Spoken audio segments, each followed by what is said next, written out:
August 6th, 1942. The humid air in the conference room aboard the flagship Yamato was thick with cigarette smoke and unspoken dread. Admiral Chuichi Nagumo sat rigidly at the polished mahogany table, his weathered hands folded precisely in front of him. Around him, 5 of the Imperial Japanese Navy's most senior commanders stared at documents that contained numbers no one wanted to acknowledge. For the past 4 hours, they had been conducting what would later be recognized as one of the most brutally honest strategic assessments in Japanese naval history. Outside, the sun blazed over Truk Lagoon, where the remnants of Japan's once mighty carrier fleet lay at anchor. Inside this room, the terrible mathematics of war were finally being confronted. The meeting had been called by Admiral Isoroku Yamamoto himself, though he was notably absent from today's proceedings. 8 months had passed since Pearl Harbor. 2 months had elapsed since the catastrophic defeat at Midway.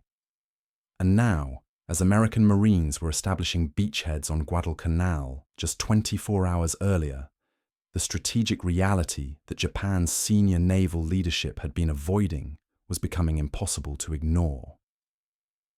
The war was not proceeding according to plan. In fact, the war was proceeding exactly as Yamamoto had privately feared it would. Admiral Nagumo cleared his throat, breaking the oppressive silence. The man who had led the Pearl Harbor strike force, who had delivered what appeared to be a crushing blow to American naval power, now faced the uncomfortable task of explaining why that victory had become Japan's greatest strategic blunder. The irony was not lost on anyone present. The attack that was supposed to secure Japan's position in the Pacific had instead guaranteed the very outcome it was designed to prevent. The documents spread across the table told a story of miscalculation so profound that it defied comprehension. Intelligence reports detailed American shipbuilding programs that exceeded Japan's wildest estimates. Production figures for aircraft that seemed impossible. Training programs that were churning out pilots at rates Japan could never match. But perhaps most damning of all were the casualty assessments from recent operations. Japan was losing irreplaceable assets. America was replacing theirs faster than they could be destroyed. Captain Minoru Genda, the tactical genius behind the Pearl Harbor attack plan, spoke first. His voice carried none of its usual confidence. "Gentlemen, I believe we must confront an uncomfortable truth. Our December operation achieved every tactical objective we established. We sank or damaged 18 American warships. We destroyed nearly 200 aircraft. We caught them completely by surprise." He paused, his next words coming with visible difficulty. And yet, strategically, it may have been the worst decision in Japanese naval history. The admission hung in the air like a physical presence.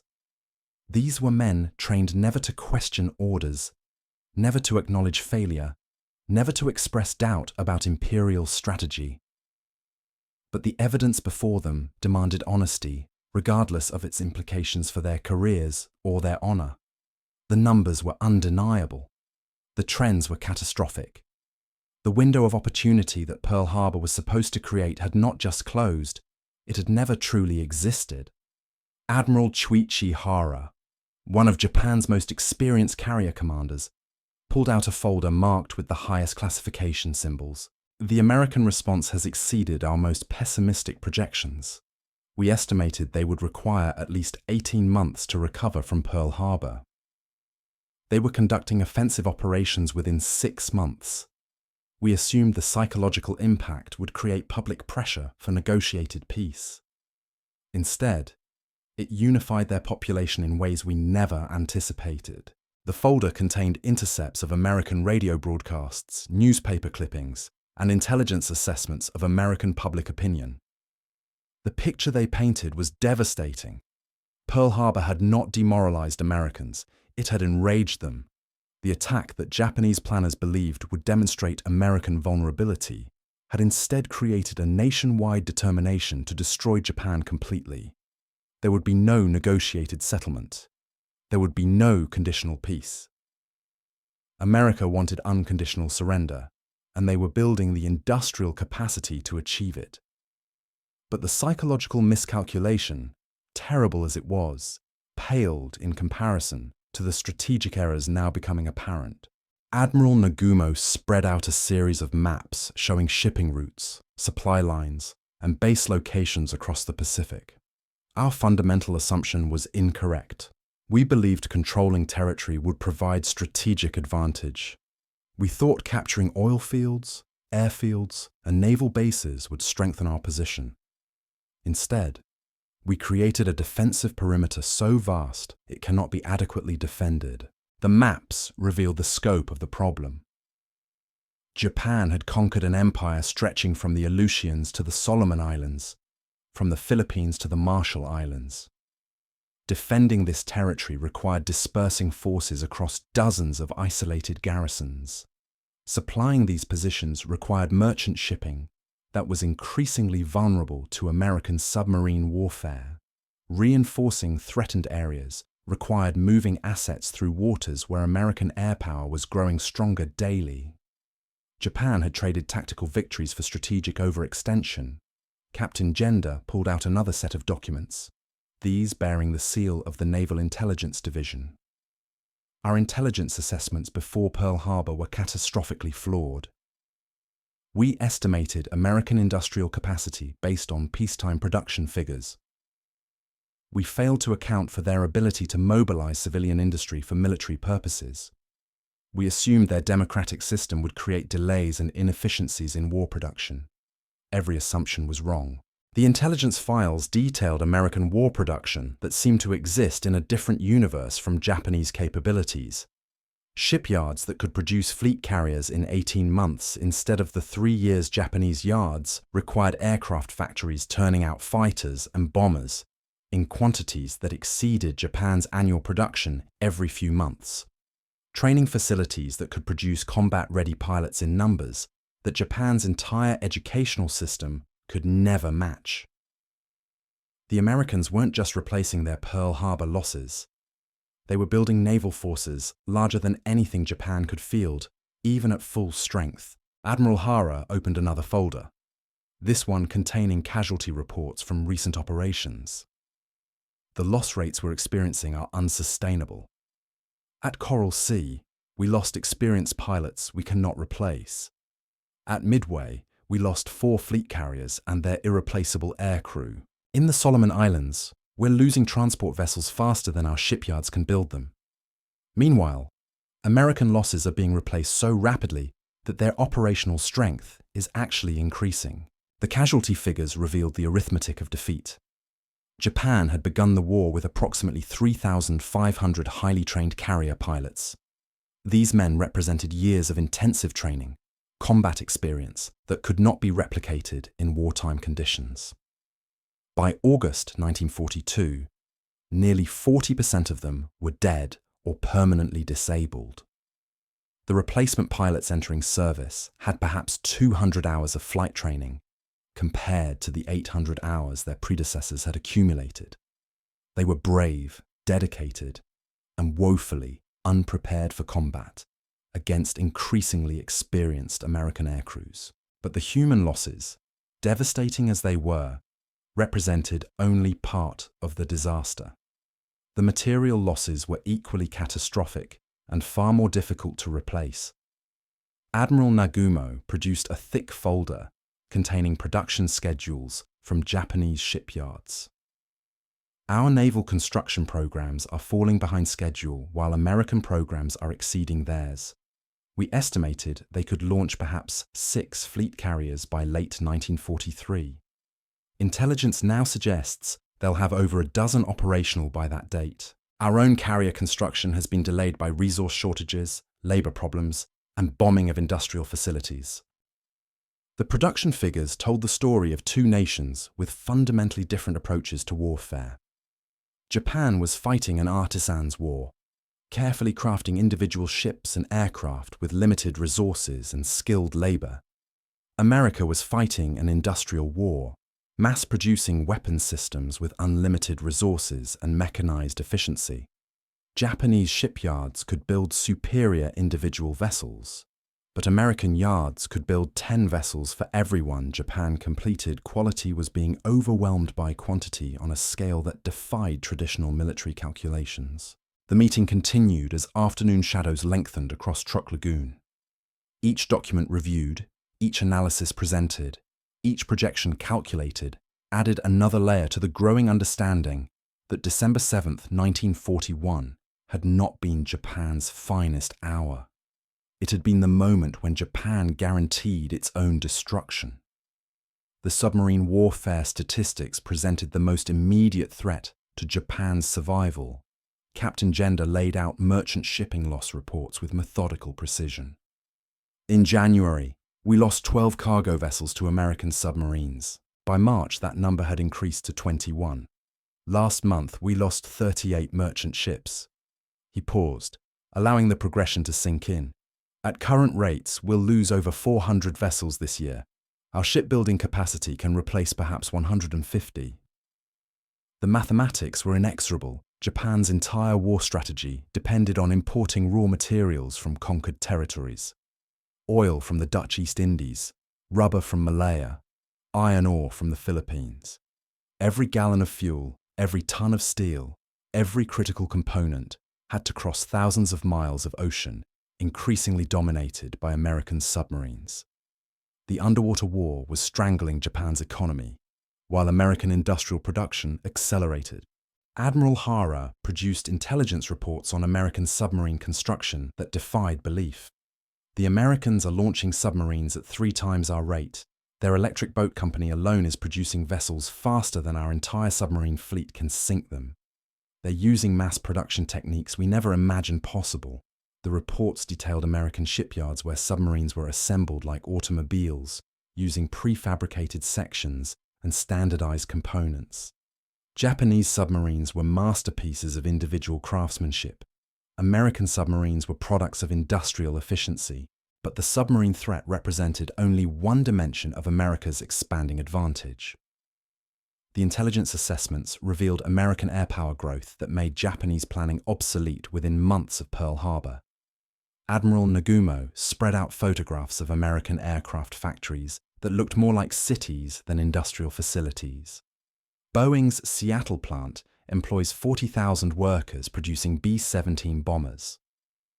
North American's plant in Kansas builds fighters around the clock. Consolidated's San Diego facility turns out flying boats and bombers simultaneously. The scale of American aircraft production dwarfed anything in Japanese experience. While Japanese factories struggled to maintain output of perhaps 20 aircraft monthly, American facilities were producing hundreds. The photographs showed assembly lines where bombers moved through production like consumer goods, with workers specializing in single tasks repeated thousands of times. Japanese aircraft were built by craftsmen who understood every component. American aircraft were built by factory workers who perfected individual operations. The pilot training disparities were equally devastating.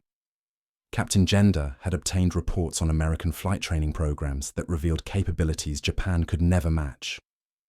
They're training pilots in quantities we considered impossible. Primary training, advanced training, combat training, all running simultaneously at dozens of facilities. They're producing combat-ready pilots monthly in numbers exceeding our annual output. The American approach to pilot training reflected their industrial mindset applied to human resources. Where Japan trained individual pilots through lengthy apprenticeships with experienced instructors, America had systematized the process. Standardized curricula, specialized instructors, dedicated training aircraft, all organized to maximize throughput rather than individual excellence. Japanese pilots were artists of aerial combat. American pilots were products of educational mass production. Admiral Hara presented the most damning analysis of all, the strategic implications of America's industrial mobilization. They're not just replacing Pearl Harbor losses, they're building forces larger than we ever imagined possible. Current intelligence suggests they'll have operational strength exceeding our maximum theoretical capacity. By early 1943, the intelligence files contained American production schedules that read like fantasy. carriers under construction in numbers exceeding Japan's total fleet, battleships being built faster than Japan could lay down destroyers. Aircraft production figures that surpassed Japan's theoretical maximum output.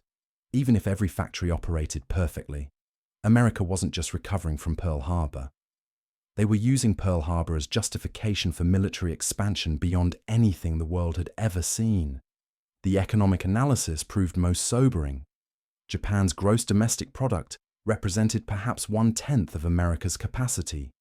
Japan's steel production was 1/20th of American output. Japan's oil production was essentially zero, without imports that were becoming impossible to sustain. In every measurable category of industrial capacity, America held overwhelming advantages that were growing larger monthly. But beyond the numbers lay a more fundamental miscalculation about American character. Admiral Nagumo produced transcripts of American radio broadcasts, newspaper editorials, and public speeches that revealed a nation unified in ways Japanese planners had never anticipated. We assumed Americans were soft, divided, unwilling to sacrifice for distant objectives. Instead, Pearl Harbor created national unity unprecedented in their history. The transcripts revealed an America transformed by December 7th. Factory workers volunteering for overtime shifts, citizens buying war bonds beyond government targets, women entering industrial jobs previously reserved for men, rationing programs accepted without complaint. A democratic society that Japanese strategists believed would fragment under pressure had instead cohered into a war machine of terrifying efficiency. The meeting's most devastating revelation came from intercepted American strategic planning documents. Captain Gender read from classified American military assessments that demonstrated how completely Japan had misunderstood their opponent's intentions. Their strategic objective isn't negotiated peace, it's unconditional surrender. They're planning not just to defeat Japan, but to occupy and reconstruct Japanese society completely. Well, the American documents outlined post-war occupation plans, constitutional reforms, and social restructuring that revealed ambitions far beyond traditional military victory. This wasn't a war for territory or resources. It was a war for the complete transformation of Japan's political and social systems. The limited war Japan thought it was fighting was actually total war against an opponent with unlimited objectives and unlimited resources. As evening approached, the admirals faced their devastating conclusion. Every assumption underlying Pearl Harbor had proven incorrect. Every strategic calculation had been flawed.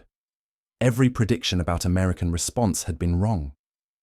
The attack that was supposed to provide 6 months of uncontested expansion had instead awakened industrial and military capabilities that would overwhelm Japan within 18 months. The irony was complete and bitter.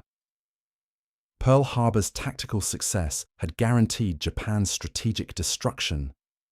The surprise attack that sank American battleships had motivated American industrial mobilization that would produce naval forces Japan could never match. The operation designed to demoralize America had instead unified the nation behind unlimited war aims that included Japan's complete destruction. Admiral Nagumo closed the final intelligence folder and leaned back in his chair, the leather creaking under the weight of 8 months of accumulated strategic disasters. The silence in the room was profound, broken only by the distant sound of aircraft engines from the carrier flight decks outside. Each man present understood they had just participated in something unprecedented in Imperial Japanese Navy history. They had systematically dismantled their own nation's war strategy with mathematical precision. Captain Gender was the first to speak, his voice barely above a whisper. The most damaging aspect isn't what we got wrong about America. It's what we got wrong about ourselves. He pulled out a leather-bound notebook filled with his own handwriting. Calculations made during the planning phases of Pearl Harbor. We assumed our advantages would compound over time: superior training, better equipment, tactical innovation, spiritual discipline. We believed these factors would offset American numerical superiority indefinitely. The notebook revealed the depth of Japanese self-deception. Detailed analyses of pilot training programs that produced individual excellence but couldn't scale to industrial requirements. Aircraft designs optimized for performance rather than mass production. Naval tactics that relied on perfect execution by irreplaceable personnel. Every advantage Japan possessed was predicated on fighting a limited war against a demoralized opponent. None of these advantages translated to prolonged conflict against a fully mobilized industrial democracy. Admiral Hara opened his own files, these containing pre-war assessments of American military capabilities that now seemed laughably inadequate. Our intelligence services provided us with peacetime production figures and assumed wartime output would increase proportionally. We estimated American aircraft production might double or triple during wartime. Its increase by factors we never considered possible. The intelligence failures extended far beyond simple numerical errors. Japanese analysts had fundamentally misunderstood how American industrial capacity could be redirected from civilian to military production. Automobile factories that could build aircraft engines. Shipyards that could construct naval vessels using techniques developed for merchant shipping. Industrial research capabilities that could solve technical problems through systematic experimentation rather than individual genius. But the industrial miscalculations, devastating as they were, paled beside the psychological errors. Admiral Nagumo produced intercepted American communications that revealed public sentiment utterly different from Japanese expectations. We believed Pearl Harbor would demonstrate American vulnerability and create pressure for negotiated settlement. Instead, it convinced Americans that Japan represented an existential threat requiring total response. The intercepted communications painted a picture of American society transformed by Pearl Harbor in ways Japanese planners had never imagined. Congressional appropriations for military spending that exceeded Japan's entire national budget, industrial mobilization programs that treated war production as a patriotic duty, public opinion polls showing support for unlimited military action against Japan, regardless of cost or duration. Captain Gender reviewed the timeline that had brought them to this moment of recognition. December through March, we achieved every operational objective. The Philippines, Singapore, the Dutch East Indies, Burma. We established the defensive perimeter exactly as planned. We controlled the resources we needed. We had achieved strategic success by every traditional measure. He paused, staring at the maps that showed Japanese conquests spanning half the Pacific. And yet, by April, we were already losing the war. The timeline revealed how quickly Japanese advantages had evaporated. The Doolittle raid in April had forced reallocation of defensive resources to protect the home islands. The Battle of Coral Sea in May had demonstrated American willingness to engage in carrier warfare despite numerical disadvantages. Midway in June had destroyed Japan's offensive capabilities. Guadalcanal in August had marked the transition to American offensive operations. Each event had occurred faster than Japanese planning had anticipated. The silence that followed was absolute. Admiral Nagumo gathered the scattered intelligence reports, casualty assessments, and production analyses that had consumed their afternoon outside. The tropical sun was setting over Truk Lagoon, casting long shadows across the remnants of Japan's carrier fleet. The mathematics of defeat were now undeniable. Pearl Harbor hadn't been a strategic masterstroke that would force American capitulation. It had been the moment Japan signed its own death warrant by awakening an industrial giant with unlimited resources and unlimited determination. The tactical brilliance that had sunk American battleships had guaranteed Japan's strategic destruction in ways its planners never imagined. August 6, 1942, would be remembered as the day Japan's naval leadership finally confronted the truth they had been avoiding for 8 months. The war was already lost. It had been lost the moment the first bomb fell on Pearl Harbor.